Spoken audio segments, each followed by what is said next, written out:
রহমানের রাহিম।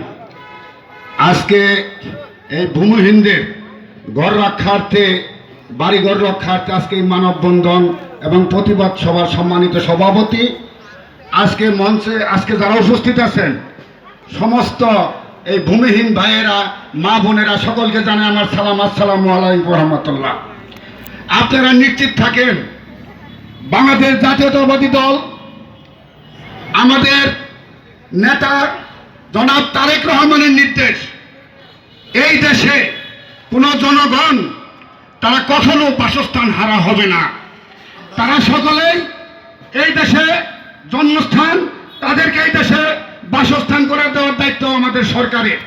কাজেই গতকাল যে মিটিংটা হয়েছে, আমি শুধু দুইটা কথা বলে আমার কথা শেষ করব।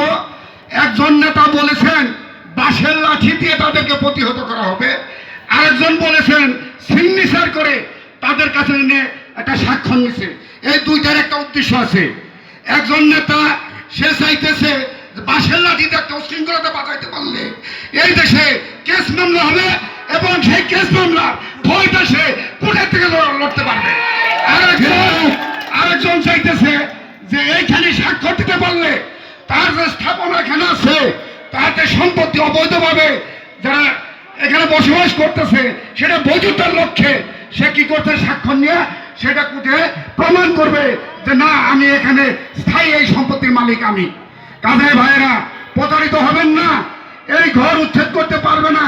আমাদের দলীয়ভাবে আমাদের যে চারজন নেতা আছে কালিয়াকৈর, হুমায়ুন সাহেব, হেলাল সাহেব, বাবুল সাহেব, মুজিবুর রহমান সাহেব, আমাদের যত নেতা আছে তারা সকলে আপনাদের বিষয়ে অবগত আছেন এবং তারা এই পারভেজ সাহেব সহ তারা সকলেই আইনগতভাবে লড়াই করে আপনাদের এই ভূমিতে যেন আপনারা থাকতে পারেন সেই প্রচেষ্টা সেই তারা করবে। এই প্রত্যাশা রেখে সকলকে ধন্যবাদ দিয়ে আমি আমার সংক্ষিপ্ত বক্তব্য কনক্লুড করছি। সকলকে ধন্যবাদ। বাংলাদেশ জিন্দাবাদ। আসসালামু আলাইকুম রহমতুল্লাহ।